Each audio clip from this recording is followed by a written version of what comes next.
negeri ini memanggilmu kawan.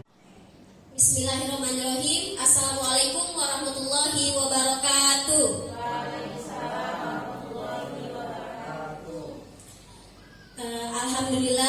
Alhamdulillahirabbil alamin. Wassalatu wassalamu ala asrofil anbiya'i wal mursalin wa ala alihi wasolillahi ajmain. Amma ba'du. Yang saya hormati Bapak Kepala Sekolah SMA Negeri 1 Tebing Tinggi, yang saya hormati Wakil Kepala Sekolah SMA Negeri 1 Tebing Tinggi, dan yang saya banggakan Majelis Guru SMA Negeri 1 Tebing Tinggi. Baiklah, saya mengucapkan terima kasih kepada Bapak dan Ibu yang sempat menghadiri kegiatan CGP saya hari ini. Saya mengucapkan terima kasih. Adapun kegiatan kita pada pagi hari ini adalah diseminasi pemahaman dan pengalaman budaya positif. Baiklah Bapak Ibu, tidak memperpanjang waktu lagi, saya akan menyampaikan beberapa materi yang saya dapat di pendidikan guru penggerak. Jadi di sini saya menyampaikan apa-apa saja yang saya dapatkan. Setelah itu penerapan saya di sekolah kita, di dalam kelas maupun di sekolah kita. Baiklah Bapak Ibu, saya mulai ya. Di sini ada Bapak fasilitator dan pengajar praktik saya, Bapak Bambang Irawan SPD SD dan Ibu Lizawati SE. Di sini ada budaya positif di sekolah. Bisa Bapak Ibu lihat konsep utama budaya positif. Yang pertama, perubahan paradigma belajar. Yang kedua, disiplin positif. Yang ketiga, kebutuhan dasar manusia. Yang keempat, motivasi perilaku manusia. Yang kelima, restitusi, posisi kontrol guru. Yang keenam, keyakinan kelas. Yang terakhir, segitiga restitusi. Baiklah Bapak Ibu, saya lanjutkan ya. Ini kita masuk ke dalam tujuan pendidikan. Apa itu tujuan pendidikan Bapak Ibu? Di sini ada filosofi pendidikan Ki Hajar Dewantara menjelaskan tujuan pendidikan adalah menuntun segala kodrat yang ada pada anak-anak agar mereka dapat mencapai keselamatan dan kebahagiaan yang setinggi-tingginya, baik sebagai manusia maupun sebagai anggota masyarakat. Di sini Bapak Ibu saya akan menyampaikan bahasa menuntun. Ya, bahasa menuntun di sini adalah kita sudah tahu bahwa semua siswa kita mempunyai bakat dan minat yang berbeda. Jadi tugas kita hanya menuntun saja. Anak ini mau diarahkan kemana. Jadi tidak lagi kita mengajar di kelas itu kita ingin anak ini seperti ini gitu, enggak. Misalnya kamu maunya seperti A, tidak lagi Bapak Ibu. Jadi sebenarnya menurut Ki Hajar Dewantara itu kita hanya menuntun saja. Setiap anak sudah punya kodratnya masing-masing, kodrat alam dan kodrat zaman. Kodrat alam itu adalah kodrat yang dia punya, yang ada di dalam siswa itu. Zamannya itu adalah perubahan zaman sekarang. Contoh zaman 90 kan gak mungkin sama dengan sekarang 2024 sekarang adalah digitalisasi ya Bapak Ibu ya. Jadi kita menuntun anak yang memang sudah punya kodratnya dari lahir, kita tuntun dia sesuai dengan zaman yang sekarang. Jadi zaman anak dulu kita sering mendengar, kita membandingkan anak sekarang tidak sama dengan seperti anak dulu gitu. Karena memang setiap anak itu kodratnya beda-beda Bapak Ibu. Jadi sekarang ini kodratnya digitalisasi, yang kita tuntunlah dia sesuai dengan kodrat yang zaman sekarang digitalisasi. Oke Bapak Ibu, saya lanjutkan ya. Nah, jadi ini saya lihat Bapak Ibu sedikit tegang. Jadi Bapak Ibu, kalau Bapak Ibu di sini tegang, saya di depan lebih tegang karena lihat wajah Bapak Ibu seakan mau makan saya itu di depan ini ya. Jadi sebelum kita mulai pembahasan materi tadi itu kan awalnya kita ice breaking dulu. Gimana Bapak Ibu, bisa? Oke, bisa. Saya pimpin ya. Ice breaking ini tujuannya supaya kita fokus. Yang pertama, yang kedua supaya pembahasan kita nyambung ya Bapak Ibu ya. Jadi tidak ada kalau ice breaking itu main, misalnya kalau udah ada keluar, enggak, itu juga ice breaking. Tapi di sini saya menyampaikan ice breaking biar pikiran kita berpusat pada materi yang saya sampaikan. Oke, saya jelaskan ya Bapak Ibu ya. Yang pertama, tepuk selamat pagi. Satu kali. Selamat pagi, satu kali. Selamat siang, dua kali. Selamat malam, tak sampai. Nah, tak sampai dia. Tapi dia seakan ingin menepuk gitu. Oke Bapak Ibu, paham? Saya ulangi lagi ya. Selamat pagi. Selamat siang. Selamat malam. Oke. Bisa Bapak Ibu? Bisa ya. Jadi nanti ketahuan nih siapa yang tidak fokus, entah pikirannya ke anak pula gitu ya kan, entah ke suami atau istri pula gitu. Jadi nanti ini saya minta sebentar aja waktunya difokuskan. Oke, saya pimpin ya. Oke, selamat pagi. Selamat siang. Selamat malam. Selamat malam. Selamat pagi. Selamat siang. Oke, tepuk tangan untuk kita semua. Terima kasih Bapak Ibu. Bapak Ibu di sini sudah fokus, sudah bisa mendengarkan sedikit materi. Di sini Bapak Ibu saya tidak menggurui, tetapi di sini saya berbagi ya, berbagi ilmu yang saya dapat di CGP saya untuk Bapak Ibu. Mana tahu Bapak Ibu setelah saya berbagi, oh menarik juga CGP ini gitu kan. Jadi adalah nanti Ibu ini ingin masuk CGP juga gitu. Jadi kalau Bapak Ibu ingin ikut CGP ada angkatan 12, saya siap melayani apa yang Bapak Ibu tanyakan akan saya bimbing. Oke Bapak Ibu, saya lanjut. Oke, di sini ada perubahan paradigma belajar. Perubahan paradigma ini yang tadi kita buat dari dulu sama sekarang kita bandingkan. Yang pertama, zaman dulu itu berorientasi pada guru. Benar tak Bapak Ibu? Semuanya dari guru ya. Jadi kalau kita guru tidak menjelaskan, kita tidak akan paham. Termasuk saya dulu zaman 90-an, memang nggak paham kalau nggak dijelaskan sama guru. Tetapi kita lihat sekarang, ada perubahan paradigmanya. Berorientasi pada siswa. Jadi di sekarang itu kita lebih banyak siswa mengeksplorkan apa yang dia ketahui. Jadi apa yang dia ketahui, kita bimbing, kita bilang ini betulnya nak, ini salahnya. Seperti itu ya. Jadi yang kedua, siswa sebagai objek belajar. Jadi zaman dulu itu gurunya metode serama, siswanya sebagai objek belajar tadi. Jadi apa yang disampaikan materi, siswa hanya sebagai objek. Kita lihat perubahannya, siswa sebagai subjek belajar sekarang.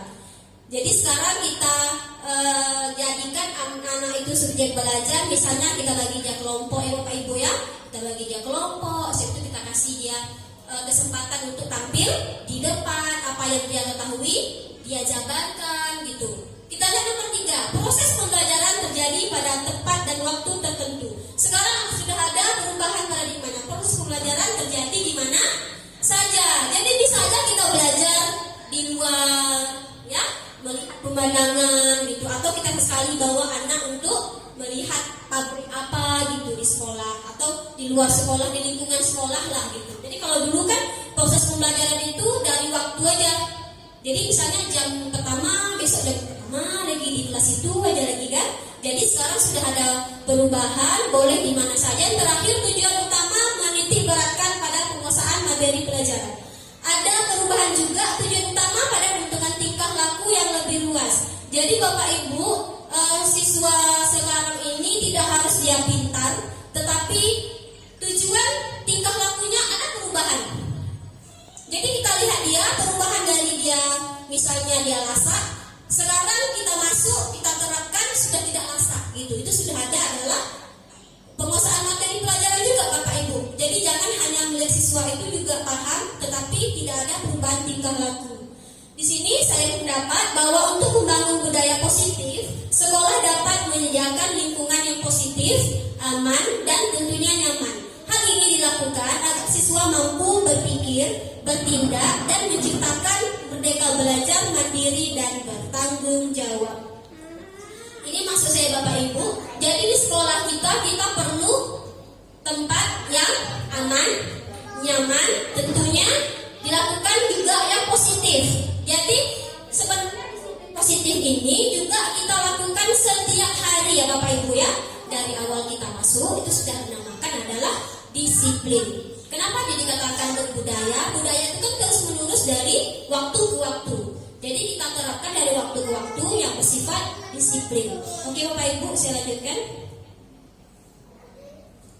Nah, disiplin positif. Tentu Bapak Ibu bertanya, apa itu disiplin positif?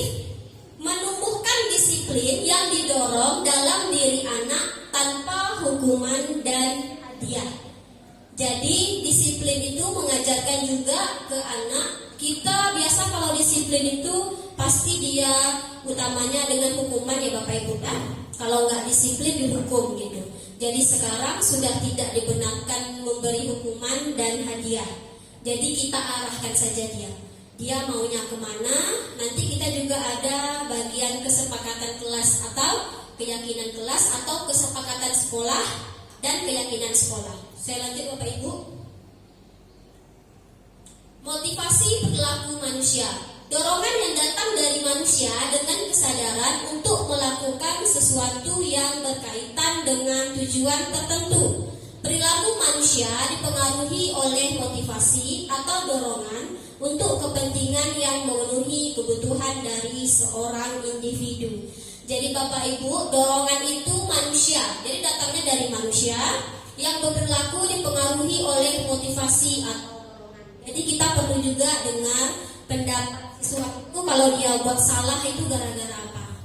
Jadi kita tanya dulu kira-kira dia kenapa, ada apa. Jadi kan kalau dia belum sempat menyampaikan pendapat dia sudah kita marah. Kamu ini seperti ini gitu. Sebenarnya kalau boleh Bapak Ibu, saya juga seperti itu, saya akan merubah diri saya. Jadi saya dengar dulu apa pendapat dia, apa alasannya, nanti baru kita kasih tahu sama dia kemana arahnya. Walaupun anak kita sudah SMA, tapi tetap dia harus dibimbing Bapak Ibu, ya. Jadi enggak kita lepas juga, tetap kita kasih tahu dia, kita arahkan dia. Oke, saya lanjut Bapak Ibu. Di sini ada Diane Gosen dalam bukunya Restructuring School Discipline menyatakan ada 3 motivasi perilaku manusia. Yang pertama untuk menghindari ketidaknyamanan atau hukuman. Itu sama dengan dia. Motivasi perilakunya adalah untuk menghindari hukuman atau ketidaknyamanan. Orang dengan motivasi ini akan bertanya, apa yang akan terjadi apabila saya tidak melakukannya? Poin pertama ini Bapak Ibu, ini dia sudah bisa menilai dia ke depannya ya Bapak Ibu ya. Buktinya dia bertanya, apa yang akan terjadi apabila saya tidak melakukannya? Berarti dia sudah bisa berpikir kalau dia melakukan hal yang salah, dia sudah tahu nanti ke depannya dia ada apa. Poin yang kedua, untuk mendapatkan imbalan atau penghargaan dari orang lain, orang dengan motivasi ini akan bertanya, apa yang akan saya dapatkan apabila saya melakukannya? Jadi bukan hanya sekedar ketidaknyamanan atau hukuman, imbalan juga, berupa imbalan juga, dia bakalan berpikir apa yang akan saya dapatkan apabila saya melakukannya. Berarti poin 2 ini Bapak Ibu, dia ingin mendapat imbalan. Jadi kalau dia melakukannya itu kira-kira imbalannya apa? Seperti itu dia sudah memanage pikirannya bahwa segala sesuatu itu dapat imbalan atau penghargaan. Poin yang ketiga, untuk menjadi orang yang mereka inginkan dan menghargai diri sendiri dengan nilai-nilai yang mereka percaya. Orang dengan motivasi ini akan bertanya, akan menjadi orang yang seperti apa bila saya melakukannya? Jadi dia sudah bisa menghargai diri dia sendiri Bapak Ibu. Jadi tidak ada lagi yang dia rasakan hukuman, dan juga tidak ada lagi yang dia merasakan mendapat imbalan. Jadi dia di sini bilang akan menjadi orang yang seperti apa apabila saya melakukannya, gitu. Dia sudah bisa berpikir. Ya Bapak Ibu, saya lanjutkan ya Bapak Ibu ya.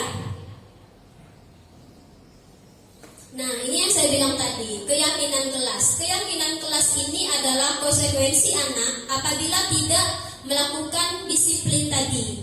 Di situ ada pengertian keyakinan kelas merupakan disiplin positif yang bisa diterapkan dalam membangun budaya positif di sekolah. Keyakinan ini akan membantu murid untuk mengembangkan disiplin diri karena murid akan belajar mematuhi keyakinan kelas yang telah dibuat sendiri. Di sini ada ini. Keyakinan kelas, ini saya kasih contoh, ini yang menentukan wali kelasnya. Jadi keyakinan kelas tidak harus wali kelas, kita juga di dalam kelas sebagai guru mapel juga bisa menentukan keyakinan mata pelajaran apa gitu. Jadi tidak harus wali kelas menerapkan. Kita juga sebagai guru bisa menerapkan keyakinan apa yang mereka mau serta konsekuensinya. Di sini ada bekerja sama menjaga kebersihan kelas, saling peduli menghargai dan membantu sama lain, menjaga dan meletakkan barang sesuai tempatnya, tepat waktu dan aktif di kelas, yang lain mengerjakan tugas tepat waktu. Nah sekarang saya tanya nih dengan Bapak Ibu, kira-kira Bapak Ibu sudah menerapkan keyakinan kelas? Sudah. Bapak sudah menerapkan keyakinan kelas? Sudah. Jadi bisa beri contoh Pak keyakinan kelas, poin-poinnya yang sudah Bapak terapkan? Datang tepat waktu, kemudian menjaga kebersihan kelas. Oke, datang tepat waktu. Beri tepuk tangan Bapak Ibu untuk Pak Aman. Ya, Pak Aman sudah menerapkan keyakinan kelasnya, datang tepat waktu yang pertama, yang kedua menjaga kebersihan kelas. Itu termasuk ke dalam keyakinan kelas. Jadi Bapak Ibu kalau anak yang tidak datang tepat waktu, kasih tahu dia konsekuensi apa kira-kira. Konsekuensi ini dari anak sendiri. Misalnya, Bu, saya buat perjanjian gitu, tanpa menghukum si anak. Jadi setelah itu misalnya tidak menjaga kebersihan kelas, misalnya apa yang dari dianya, kita hanya memantau dan mengiyakan saja. Jadi seperti Bapak Ibu, jadi tidak boleh kita memberi hukuman di dalam kelas untuk siswa kita. Kita buat dia kesadaran dirinya timbul sendiri dengan pikiran yang dia punya gitu.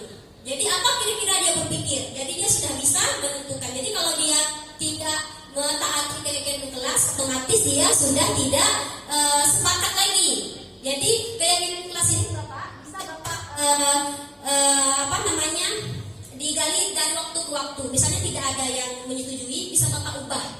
Misalnya sebulan ke depan mau Bapak ubah, misalnya kita tidak menerapkan nih cuma hanya 3 gitu kan. Jadi bisa Bapak Ibu ganti. Ini kayaknya kurang akurat, gimana kalau kita ganti gitu. Jadi suruh anak itu ganti keyakinan yang lain sehingga disepakati untuk semua siswa. Itu soal keyakinan kelas Bapak Ibu. Saya yakin nih Bapak Ibu di sekolah sini juga sudah paham soal keyakinan kelas, sudah mengerti. Oke, saya lanjut ya Bapak Ibu. Di sini ada kebutuhan dasar manusia. Kita sebagai guru juga manusia Bapak Ibu. Siswa kita juga sebagai manusia. Ini adalah kebutuhan 5 dasar kebutuhan yang kita miliki dari kita lahir Bapak Ibu. Ya, dari kita lahir yang pertama ada bertahan hidup, kebutuhan fisiologis, kesehatan, rumah dan makanan, biologis, reproduksi. Ini termasuk satu bertahan hidup, sama dengan siswa kita. Siswa kita juga butuh bertahan hidup. Contohnya makan, ya. Nggak mungkin setiap pelajaran kita tidak ada siswa memberi waktu buat makan. Maka di sekolah kita sediakan kantin. Itu termasuk contoh bertahan hidup untuk siswa. Kalau kita sendiri kan sudah guru Bapak Ibu ya, jadi kita sudah bisa menyiapkan misalnya makanan di rumah, gitu, bisa sudah punya tempat tinggal. Begitu juga anak bertahan hidupnya di sekolah adalah punya bangunan sekolah. Jadi yang kedua, penguasaan atau kebutuhan pengakuan atas kemampuan. Maksud penguasaan di sini Bapak Ibu, yang pertama keinginan untuk dianggap berharga. Yang kedua, kekuatan untuk mencapai sesuatu. Yang ketiga, diakui atas prestasi dan keterampilan. Yang keempat, didengarkan dan memiliki harga diri. Poin 4 ini Bapak Ibu, kita juga punya keinginan untuk dianggap berharga. Ya kan Bapak Ibu? Di sekolah juga kita ingin dihargai juga. Ya, seperti kita di dalam kelas siswa ingin menghargai kita. Begitu juga kita sesama teman-teman kita. Kita ingin merasa dihargai. Itu sudah kebutuhan dasar manusia Bapak Ibu. Tak bisa kita elakkan. Jadi kita rasa ingin dihargai bersama teman, dihargai sama atasan kita, dihargai sama siswa, itu adalah begitu juga siswa. Siswa juga ingin dihargai Bapak Ibu. Keberadaan dia dalam kelas itu ada atau enggak. Jadi kalau kita menganggap dia tidak ada, berarti kebutuhan dasar nomor 2, penguasaan dia tidak ada. Itu makanya nanti dia dalam kelas mengambil perhatian kita, karena kita tidak merasakan dia di dalam kelas itu ada. Oke, saya mana nih Bapak Ibu? Bentar ya Pak Ibu ya.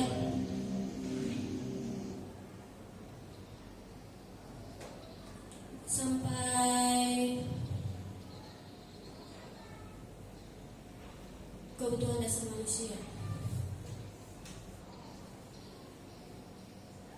Oke, saya lanjut Bapak Ibu. Nomor 3 itu kesenangan. Kebutuhan untuk mencari kesenangan, bermain dan tertawa. Ini juga kita mendapatkan Bapak Ibu ya. Nomor 3, kita juga nggak mungkin kita murung aja kan. Kita ingin juga sesekali tertawa. Contoh mungkin melihat sinetron, film, gitu juga anak-anak juga dalam kelas juga butuh tertawa dia. Jadi makanya tadi dalam kelas kita butuh adanya ice breaking. Biar dia saat belajar kesenangan nomor 3 kebutuhan dasarnya terpenuhi. Gitu. Oke, selanjutnya nomor 4 kasih sayang dan rasa diterima. Yang pertama kebutuhan untuk disayangi dan diterima. Yang kedua kebutuhan tetap terhubung dengan orang lain. Siswa kita kadang-kadang dia kurang perhatian Bapak Ibu. Ya, kurang perhatian sehingga dalam kelas dia mengganggu temannya gitu. Dia ingin mungkin di rumah dia kasih sayang sama orang tuanya berkurang. Jadi di dalam sekolah dia mengambil kasih sayang yang kita punya agar dia menjadi perhatian kita. Itu juga manusiawi Bapak Ibu. Sudah ada dasarnya kita sifat seperti itu gitu. Oke, lanjut yang terakhir kebebasan atau kebutuhan akan pilihan. Anak-anak dengan kebutuhan kebebasan yang tinggi menginginkan pilihan. Mereka perlu banyak bergerak, suka mencoba-coba, tidak terlalu terpengaruh orang lain dan senang mencoba hal baru dan menarik. Di sini kebebasan di sini kita lihat anak-anak yang tidak bisa diam ya Bapak Ibu ya. Tidak bisa diam, dia bebas. Jadi dia belajarnya seperti apa? Itu nanti ada di dalam RPP berdiferensiasi Bapak Ibu. Di situ kita terapkan RPP-nya sesuai kebutuhan anak. Misalnya kalau anak itu visual, kita arahkan visual. Kalau dia suka menulis, kita arahkan dia suka menulis. Kalau dia suka bermain, kita arahkan suka bermain. Tetapi materi yang kita sampaikan tercapai. Seperti itu Bapak Ibu. Oke, saya lanjut. Nah, ini ada pertanyaan nih. Bagaimana peran kita sebagai seorang guru? Nah, di sini jawabannya Bapak Ibu. Perlu diketahui, posisi kontrol guru merujuk pada berbagai pendekatan yang digunakan oleh mereka dalam mengelola perilaku dan disiplin di kelas. Setiap posisi akan memberikan dampak yang signifikan pada proses pembelajaran dan perkembangan siswa. Di sini kita perlu punya 5 posisi kontrol. 5 posisi kontrol di sini adalah yang pertama penghukum, yang kedua pembuat rasa bersalah, yang ketiga teman, yang keempat pemantau, yang kelima manajer. Jadi Bapak Ibu sebelum kita melakukan pendekatan ke anak, kita harus punya 5 ini Bapak Ibu. Jadi kira-kira menurut Bapak Ibu yang paling bagus nih di dalam 5 ini yang mana? Yang terakhir Bapak Ibu ya, sebagai manajer. Manajer ini kita hanya mengarahkan ya Bapak Ibu, mengarahkan seperti apa, anak ini maunya jadi seperti apa, kita arahkan saja. Jadi kita lihat nanti ini kita akan bahas satu-satu gimana itu posisi manajer itu seperti apa kira-kira gitu. Jadi ini saya lanjut. Di sini ada pengertian penghukum. Poin pertama Bapak Ibu ya.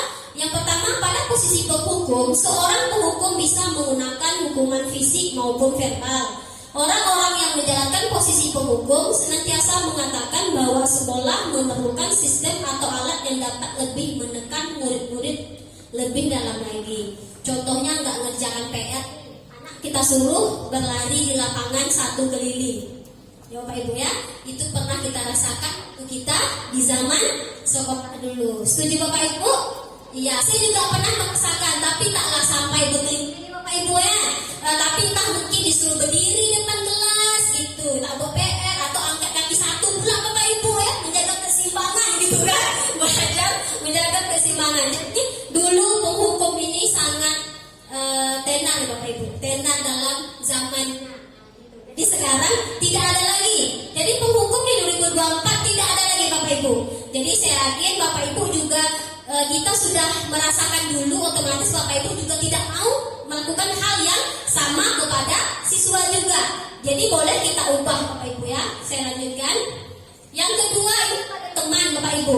Guru pada posisi ini tidak akan menyakiti muridnya, namun akan tetap berupaya mengontrol murid melalui persuasi. Posisi teman pada guru bisa negatif ataupun positif. Positif di sini berupa hubungan baik yang terjalin antara guru dan murid. Guru di posisi teman menggunakan hubungan baik dan humor untuk mempengaruhi seseorang. Di sini sebagai temannya Bapak Ibu tetap kita kasih tahu sama bahwa teman itu kita arahkan, kita mengerti posisi dia gitu. Jadi teman di sini tidak mungkin pula kita sama teman tuh sama siswa berangkul-rangkul kan gitu Bapak Ibu ya. Di sini posisi temannya adalah tadi kita mengarahkan hal yang positif. Jadi tidak teman dalam artian dirangkul ya Pak Amar ya, apalagi Bapak nih ya Pak ya, kan merangkul perempuan ya Pak ya. Nah, nggak mungkin. Jadi nggak mungkin pula kita sebagai teman kita rangkul yuk sini ya gitu. Jadi teman di sini adalah berpikiran positif. Jadi kita arahkan dia sebagai mengerti posisi dia gitu. Saya lanjutkan Bapak Ibu. Ini dia ada yang namanya pembuat rasa bersalah. Pada posisi ini biasanya guru akan bersuara lebih lembut. Pembuat rasa bersalah akan menggunakan keheningan yang membuat orang lain merasa tidak nyaman, bersalah atau rendah diri. Contohnya, kamu tak ngerti ibu gitu. Tolonglah kasih sama ibu. Kan bicaranya lembut ya Bapak Ibu ya. Tetapi dia membuat si anak rasa bersalah gitu. Oh, saya melakukan apa ya gitu. Saya salah apa ya gitu. Tetap si anak juga merasa dia bersalah karena kita menekankan dulu. Kamu gak kasihan ya sama ibu. Ibu capek loh gitu. Kasih kamu aja yang salah. Kayak gitu kan. Saya juga pernah bilang seperti itu Bapak Ibu. Tapi akan saya ubah ya Bapak Ibu ya, pelan-pelan gitu. Semua butuh proses. Jadi saya juga bilangnya, kamu gak kasihan sama ibu. Ibu capek loh ngajar dari pagi sampai sore. Kamu juga berlaku kayak gitu Bapak Ibu ya. Itu adalah gimana saya Bapak Ibu. Saya juga pernah kayak gitu ke siswa. Tapi setelah saya ikut CGP bahwa itu tidak boleh Bapak Ibu. Membuat apa ya? Membuat siswa yang tadi ingin bercerita jadi tidak jadi gitu. Jadi ibu ini juga saya rasa bersalah nih gitu. Jadi dia mau menyampaikan keinginannya tak jadi karena dia sudah diterapkan sebagai bersalah dulu tanpa mengutarakan pendapatnya. Oke, saya lanjut Bapak Ibu. Nah, di sini ada posisi pemantau. Posisi pemantau di sini adalah memantau berarti mengawasi. Pada saat kita mengawasi, kita bertanggung jawab atas perilaku orang-orang yang kita awasi. Posisi pemantau berdasarkan pada peraturan-peraturan dan konsekuensi. Dengan menggunakan sanksi atau konsekuensi, kita dapat memisahkan hubungan pribadi kita dengan murid sebagai seseorang yang menjalankan posisi pemantau. Jadi di sini kita memantau, jangan kita idamkan anak tuh Ibu. Misalnya kita dendam gitu, nggak bisa ya kita ketepikan dulu itu. Kita sebagai pemantau kita awasi anak ini maunya kemana. Kalau bisa kita teropongkan dia Bapak Ibu ya. Kita di dalam kantor, anak dalam kelas kita teropongkan dia. Kemana dia pergi gitu kan? Nah kita teropong dari jauh aja. Gitu, itu namanya posisi pemantau. Kita tidak ikut campur, tapi hanya memantau. Kalau dia buat salah, kita arahkan. Oke, saya lanjut Bapak Ibu. Nah, yang terakhir, ini posisi yang bagus yang perlu kita terapkan yaitu manajer. Posisi di mana guru berbuat sesuatu yang bersama dengan murid, mempersilahkan murid mempertanggungjawabkan perilakunya, mendukung murid agar dapat menemukan solusi atas permasalahannya sendiri. Jadi setelah dia buat salah, kita tanya, kira-kira kamu buat salah ini konsekuensinya apa? Gimana ke depannya? Gitu. Jadi kira-kira solusinya apa? Kan kita kan cuma mencari solusi dari kesalahan sudah ya perbuat. Itu namanya posisi manajer. Oke Bapak Ibu, saya lanjutkan ya. Di sini akan saya tayangkan nih, ada cuplikan video yang ada pembuat rasa bersalah, yang ada penghukum, manajer, teman. Kayak gini ya.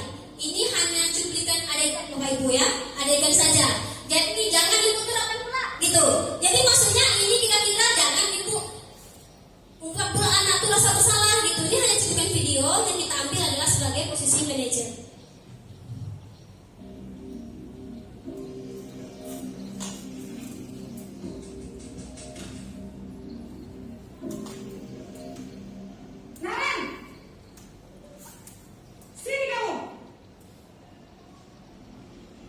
Selamat pagi Bu. Selalu terlambat.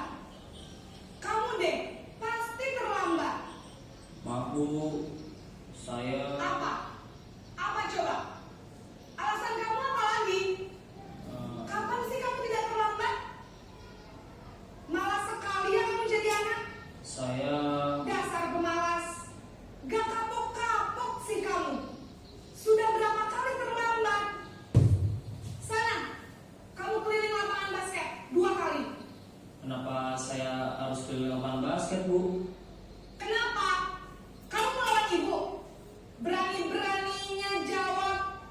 Sudah terlambat, masih berani jawab pula. Sekarang, keliling lapangan basket 5 kali sekalian. Biar kapok. Cepat.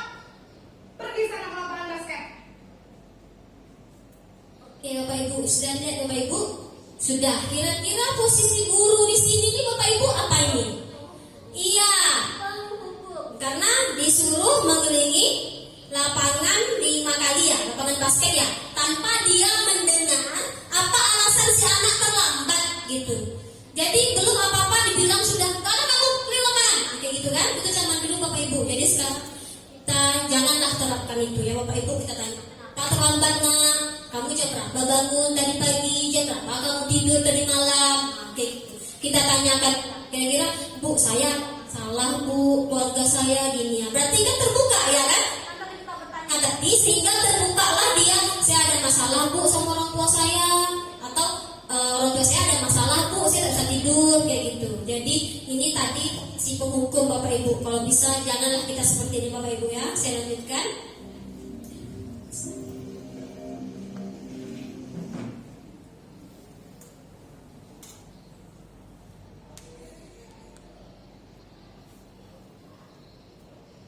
Ya Bapak Ibu ya, yang tadi termasuk ke dalam posisi penghukum ya, ciri-cirinya menghardik ya kan, tadi hitungnya nunjuk-nunjuk ya, menghardik, membentak, hukuman verbal atau fisik. Dampaknya murid menjadi pemberontak dan pendendam, tidak menyukai guru atau pelajaran yang diampu. Jadinya siswa kita ke depannya dia jadi dendam sama kita Bapak Ibu ya. Jadi kalau kita datang dia dah lari dulu kayak gitu. Dia takut sama kita Bapak Ibu, karena dia pikir dia nggak suka, karena itu tadi dia disalahkan, mungkin depan orang ramai, kita langsung menyalahkan dia sambil nunjuk-nunjuk, menghardik itu tadi Bapak Ibu.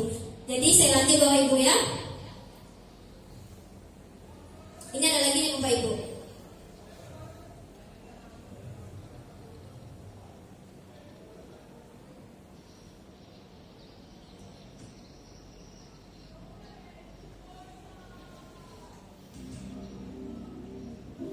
Ini adegan yang kedua Bapak Ibu, dengan orang yang sama tetapi cara bicaranya berbeda, kata-katanya yang dia keluarkan berbeda. Selamat pagi, Bu. Naren, kamu kenapa terlambat lagi nak? Ya Tuhan Naren, kamu senang ya bikin ibu susah ya? Kalau kamu terlambat lagi, nanti ibu yang ditegur bapak kepala sekolah nak. Disangka ibu tidak bisa membina kamu. Duh, gimana ini? Maaf, Bu. Duh Gusti Naren, kamu suka ya kalau ibu ditegur bapak kepala sekolah? Terus, sekarang ibu harus tulis apa yang di buku absen? Ini kamu sudah sering terlambat loh. Ibu harus apa coba? Maaf, Bu. Maaf sekali. Ya sudah, lain kali jangan bikin ibu susah lagi ya nak ya. Ibu tidak akan kuat lagi kalau kamu gini terus. Bisa jantungan kalau ibu tegur bapak kepala sekolah. Sana cepat ke kelas. Maaf ya, Bu. Maaf sekali. Oke Bapak Ibu, yang sudah Bapak Ibu lihat ini termasuk posisi apa gurunya?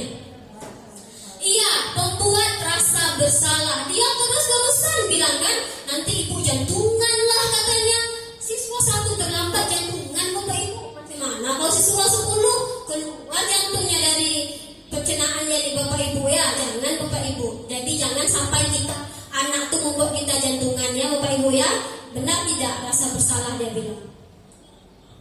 Oke, benar Bapak Ibu ya. Yang dia bilang pembuat rasa bersalah, cirinya suara cenderung lembut. Lembut tak tadi suara ibu tadi itu Bapak Ibu. lembut ya. Kamu terlambat lagi nak, kayak gitu lembut betul dia bilang kan. Jadi dia namun kata-katanya menyalahkan murid, nanti itu bisa jantungan loh. Dia lembut memang bahasanya, tetapi dia menyalahkan murid tadi. Guru akan menyalahkan hal-hal yang merasa bersalah ada pada murid. Dampaknya pada murid itu nanti membuat murid merasa bersalah, sama dengan identitasnya sudah gagal. Tanpa kita bertanya, dia sudah merasa bersalah, rendah diri dan menarik diri dari lingkungan. Jadi nanti dia kalau sudah nampak ibunya sudah takut dia, sudah takut disalahkan, sudah merasa bersalah dia. Oke, lanjut Pak Ibu. Nomor ini ada lagi kasusnya.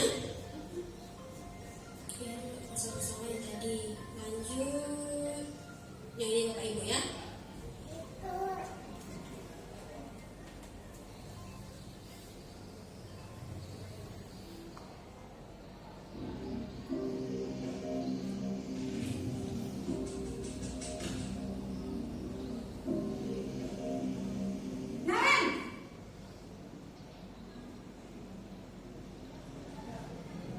Selamat pagi Bu. Wah, sudah jam berapa ini nak? Terlambat lagi ya sayang. Iya Bu, habis ibu saya lupa bangunkan saya Bu. Kamu malah menyalahkan ibu kamu. Kamu bukannya anak yang larinya paling kencang. Kok terlambat sih? Iya Bu, saya memang terlambat bangun tadi. Jadi biarpun saya lari kencang, tetap gak kekejar Bu. Ya sudah sana. Nanti lain kali larinya lebih kencang lagi ya. Biar gak terlambat lagi. Bikin seneng ibu. Demi ibu. Bisa kan? Bisa lah Bu. Ya sudah sana masuk kelas. Ibu beresin urusan absen kamu. Kamu ini ada-ada saja. Oke Bapak Ibu, kira-kira dari sini posisi sebagai apa Bapak Ibu? Iya, sebagai temannya. Karena dia tadi bilang demi ibu, katanya kan, demi ibu lakukan. Jadi ibunya mengerti itu temannya gitu. Ibu tadi slide 1, slide 2 sama ini berbeda nggak ekspresi wajah anaknya? Berbeda ya Bapak Ibu ya.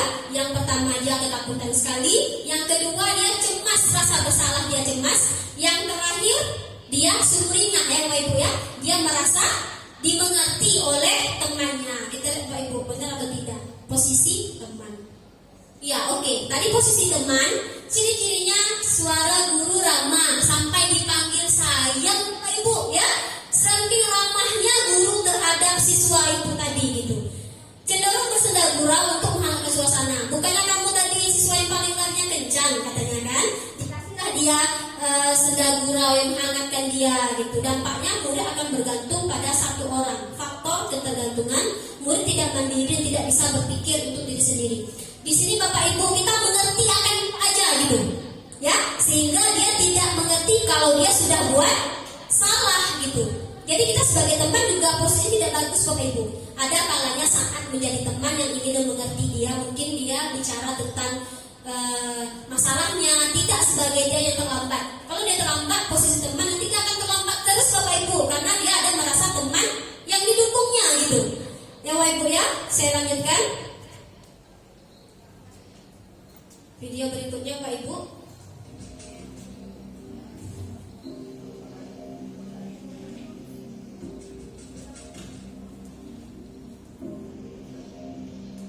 Naren,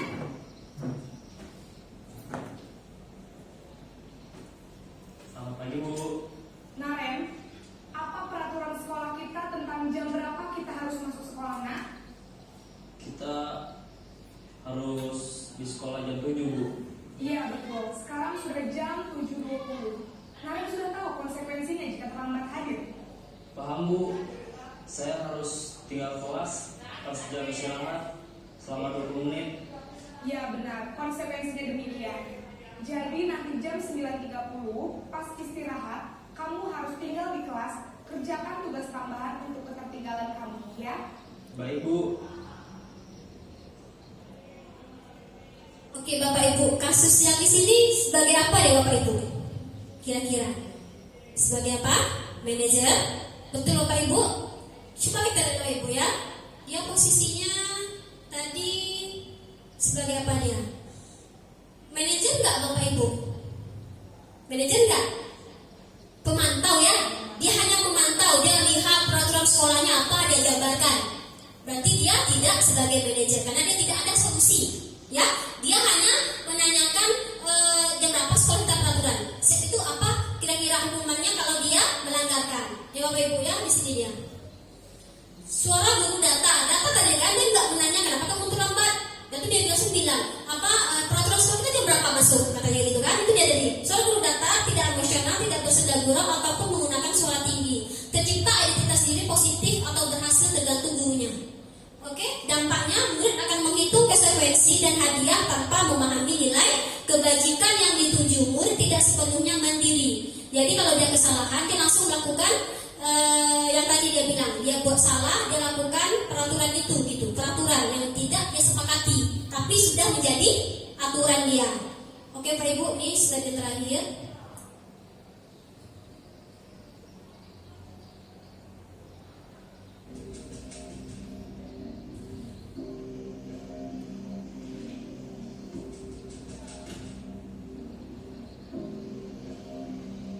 Naren,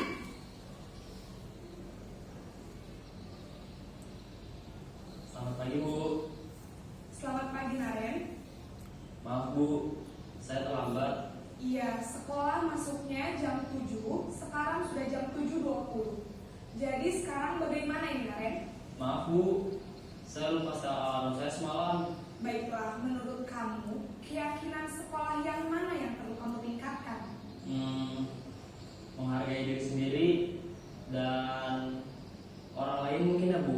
Setuju. Jadi, apakah Naren meyakini prinsip saling menghormati tersebut? Iya Bu, saya meyakininya.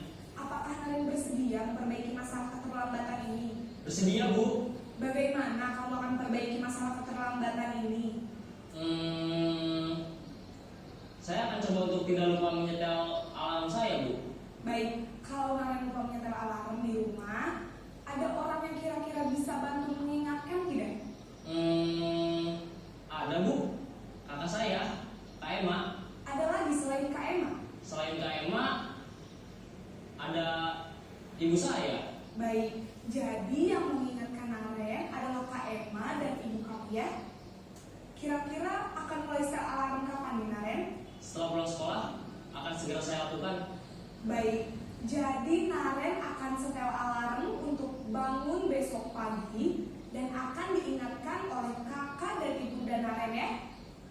Ada lagi yang mungkin perlu dilakukan Naren agar tidak terlambat bangun lagi? Tidak ada Bu. Baik Naren, terima kasih untuk kerjasama kamu. Sekarang kamu perlu kembali ke kelas untuk belajar. Baik Bu, terima kasih. Oke Bapak Ibu, di sini slide-nya gurunya sebagai apa Bapak Ibu? Iya, sebagai manajer. Karena apa? Karena tadi dia ada solusinya Bapak Ibu ya. Dia menanyakan keyakinan sekolah, keyakinan kelas yang terlambat, dan dia memberi tunjuk ajar itunya apa namanya jalan keluarnya atau solusi. Di sini manajer suara guru netral, tidak emosional, tidak terlalu ramah, dan tidak bernada tinggi. Tidak terlalu ramah Bapak Ibu. Kalau ramah nanti jadinya ke teman. Terciptanya identitas positif atau berhasil. Identitas tadi dia bertanya masalahnya apa, berhasil dia mendapatkan solusinya. Guru akan dengan tulus mengajukan pertanyaan-pertanyaan bermakna agar membuka pikiran murid. Siapa saja di rumah, katanya tadi kan, siapa yang bisa mengingatkan gitu. Guru membimbing murid untuk memecahkan masalahnya secara mandiri. Jadi kira-kira alarm tadi itu sudah sama siapa gitu. Idea tadi kan. Itu namanya ada pemecahkan solusinya. Jadi dampaknya murid bakalan mandiri Bapak Ibu. Bakalan mandiri, percaya diri dan dapat memecahkan masalah yang dia hadapi.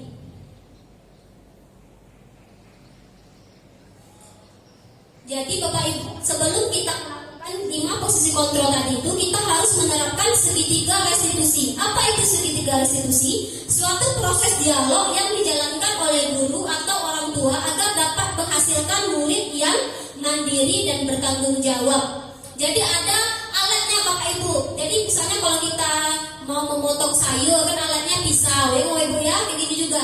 Ini alat segitiga restitusi akan kita lakukan kalau ada anak yang bermasalah tadi Bapak Ibu. Selanjutkan.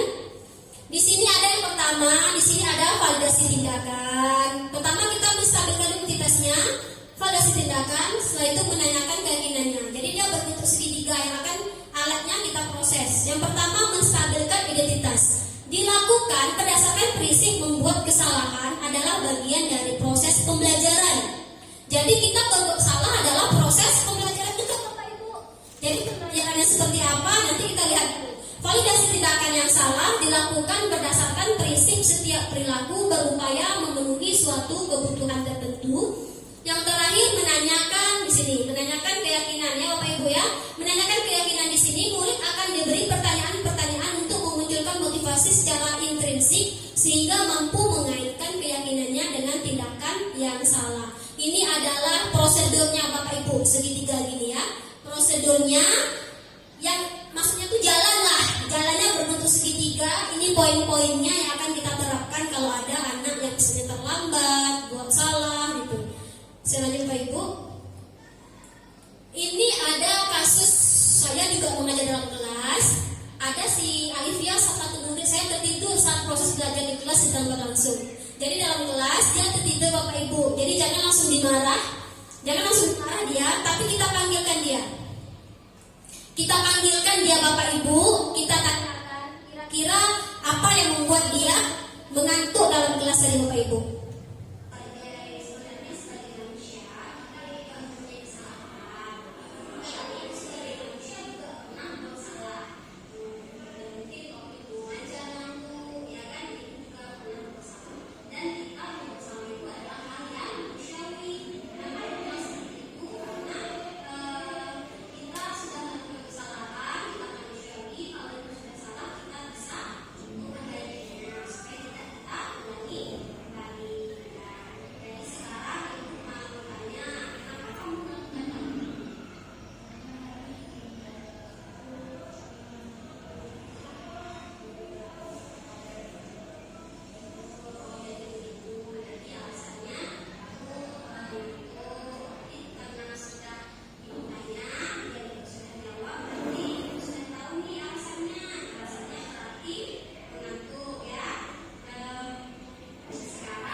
Di sini ada kasus si Alivia tadi Bapak Ibu ya. Alivia tadi tertidur di jam pelajaran saya saat saya menjelaskan gitu. Jadi dia saya bangunkan di dalam kelas, tetapi tidak saya marahkan di depan teman-temannya. Karena apa? Karena kita menjaga identitas si Alivia tadi. Biar kita juga jangan membuat dia rasa malu bersama teman. Jadi kita bangunkan dia, kenapa tidur nak gitu. Jadi kita bangunkan dia, jangan kita marah deh Bapak Ibu. Kita nggak tahu nih alasan dia tidur kan. Bisa jadi dia mengantuk, malam kurang tidur gitu. Jadi kita bangunkan dia di dalam kelas. Setelah proses pembelajaran selesai, kita panggil dia Bapak Ibu. Kita panggil dia di sini. Saya memenuhi panggilannya di ruang tertutup, dalam artian yang hanya dia dan kita saja, antara 4 mata gitu Bapak Ibu. Jadi teman-teman dalam kelasnya juga tidak membuli dia. Ya kan Bapak Ibu ya? Karena kita takut nanti dia dibully, dibilang nanti tukang tidur gitu. Si Alivia tukang tidur, nanti teman dia bilang seperti itu. Jadi kita menghindari yang namanya dia di pembulian juga tadi di dalam sekolah. Jadi kita panggil dia, otomatis kan nanti teman-teman dia bertanya, kenapa Alivia dipanggil? Nah, kayak gitu kan? Jadi dia bisa merahasiakan, nggak ada tadi ibu cuma mau ngobrol aja gitu. Jadi dia bisa merahasiakan identitas dia gitu. Kita juga bisa merahasiakan. Jadi makanya sebelum perlu sangat kali Bapak Ibu membuat keyakinan mapel, keyakinan mata pelajaran kita. Kalau saya itu seni budaya, jadi setiap masuk saya keyakinan kelas dulu sama konsekuensinya. Jadi kita kalau dia buat salah, kita ulas kembali keyakinan kelas apa yang sudah dia sepakati. Kita tanya, kira-kira kalau dia belum maksimal, kita arahkan dia biar maksimal juga. Ya Bapak Ibu ya, biar maksimal menjalankan keyakinan kelas itu. Keyakinan kelas ini tidak berat Bapak Ibu, karena dari anaknya. Contoh kalau keyakinan kelas dia tidur, kira-kira apa yang bisa dia lakukan konsekuensinya. Tidak dari kita. Kalau kita mungkin kalau kamu tidur, kamu harus berlari keliling lapangan gitu. Itu namanya peraturan. Tapi kalau keyakinan, kalau saya tidur Bu, konsekuensinya saya buat perjanjian gitu. Dari anaknya. Jadi anaknya langsung kan membuat konsekuensinya. Konsekuensinya apa? Setelah itu dia sepakati gitu. Itu saya lanjutkan, masih ada beberapa menit Bapak Ibu ya. Saya paskan 1 jam Bapak Ibu ya. Saya minta waktunya sedikit lagi.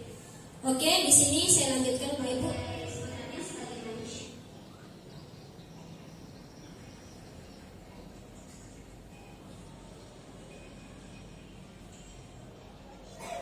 Di sini yang pertama tadi, kasus yang pertama Alivia tidur. Ini kasus yang kedua. Gimana Bu kalau beda kasus? Nah, kan kayak gitu kan? Otomatis kan siswa kita ramai. Jadi otomatis banyak kasusnya juga. Tidak hanya tidur. Yang kedua ini Fitra menggunakan handphone saat proses belajar sedang berlangsung.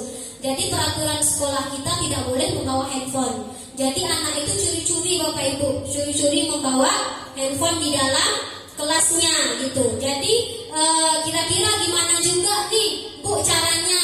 Itu kayak gitu kan? Tetap kita restitusikan Bapak Ibu. Tetap kita pakai alatnya. Alatnya seperti apa ya? Seperti tadi juga Bapak Ibu.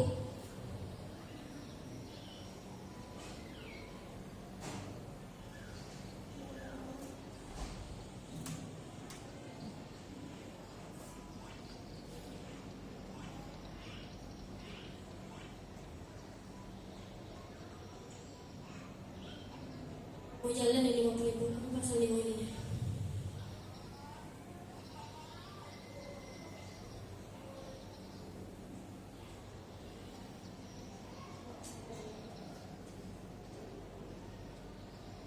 Ini dulu ya.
Jadi Bapak Ibu, apa sama dengan kasusnya tadi ya Bapak Ibu ya?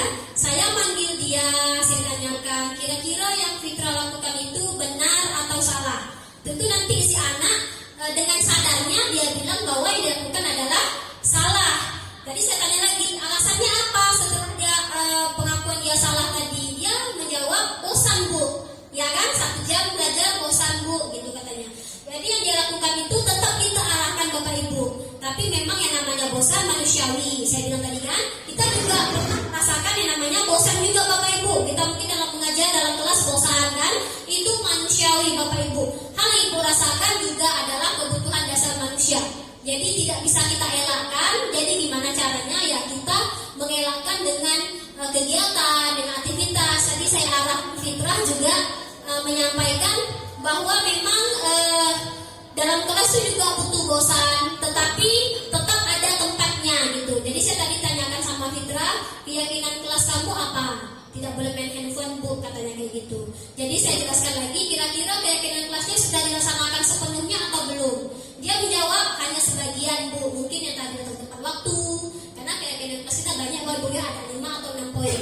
Dia cuma menjalankan, misalnya hanya dapat tepat waktu, menjaga kebersihan kelas. Dia lupa bahwa memang yang ini juga tidak boleh main HP juga termasuk ke dalam keyakinan kelasnya gitu. Dia lupa sehingga dia main handphone dalam kelas. Jadi tujuan kita Bapak Ibu kita ingatkan dia. Kira-kira Bapak Ibu sudah bisa menerapkan restitusi Bapak Ibu? Sudah ya Bapak Ibu ya. Ini kira-kira dari segitiga restitusi ini Bapak Ibu ada timbul pertanyaankah kira-kira gitu? Ada timbul pertanyaan? Tidak. Jadi gini, misalnya timbullah pertanyaan ini, seberapa besar keberhasilan segitiga restitusi ini? Tentu Bapak Ibu bilang gitu kan, misalnya Bu, saya sudah merestitusi si A. Tapi si A tidak ada perubahan. Kayak gitu Bapak Ibu ya. Masih juga ada seperti itu. Sekali lagi saya bilang Bapak Ibu, segitiga restitusi ini adalah sebuah alat Bapak Ibu, ya, tidak menjamin keberhasilan 100% di anak. Ini adalah alatnya saja. Keberhasilan itu tetap tergantung ke dalam individu anak itu sendiri. Jadi kita berdoalah Bapak Ibu ya, supaya anak-anak kita dapat hidayah sehingga alat ini bisa mencapaikan ya stabilitasnya tinggi gitu. Dalam artian sudah di restitusi pertama diperbaiki. Jadi nanti kita buat buku Bapak Ibu ya, buat buku si A restitusi pertama tanggal berapa. Nanti kalau dia buat masalah lagi, buat lagi restitusi kedua gitu. Jadi tetap ada tahap-tahapnya Bapak Ibu. Kira-kira restitusi ini berjalan berapa kali untuk si anak kira-kira gitu. Jadi Bapak Ibu untuk sampai di sini sekali lagi saya bilang di sini hanya alat Bapak Ibu saya berbagi ilmu yang saya dapat. Mudah-mudahan nanti kita bisa kolaborasi dalam menjalankan segitiga restitusi ini. Karena apa? Karena tidak mungkin kita sendiri Bapak Ibu ya. Kita tetap harus kolaborasi dengan rekan sejawat. Kira-kira segitiga restitusi ini berhasil atau tidak kita jalankan. Itu Bapak Ibu. Jadi setelah itu saya lanjut Bapak Ibu ya. Oke, ini set terakhir yang pasti ditunggu-tunggu Bapak Ibu nih, ya kan? Kapan berakhir gitu ya? Kapan ya ada ucapan terima kasihnya? Kayak gitu kan Bapak Ibu ya? Jadi gitu ya memang Bapak Ibu. Itu manusiawi Bapak Ibu ya, tapi janganlah sampai seperti itu ya Bapak Ibu ya. Tetap juga kita alurkanlah di mana tujuannya gitu kan? Tadi kan kita juga sudah breaking di awal Bapak Ibu untuk memusatkan perhatian kita kegiatan saya ini saja. Jadi di sini Bapak Ibu sebelum saya tutup, saya ada sedikit pantun nih Bapak Ibu ya. Biar Bapak Ibu tuh jangan terlalu inilah, maksudnya tuh ngantuk apa dan mau berakhir Bapak Ibu ya. Anak gadis, tunggu dulu lah, bantu saya lah bilang suai ya Bapak Ibu ya. Saya bilang kalimat pertama Bapak Ibu bilang suai. Bisa Bapak Ibu? Anak gadis beranting perak, naik sepeda ke kebun kapas. Ayo guru-guru teruslah bergerak agar diri semakin berkualitas.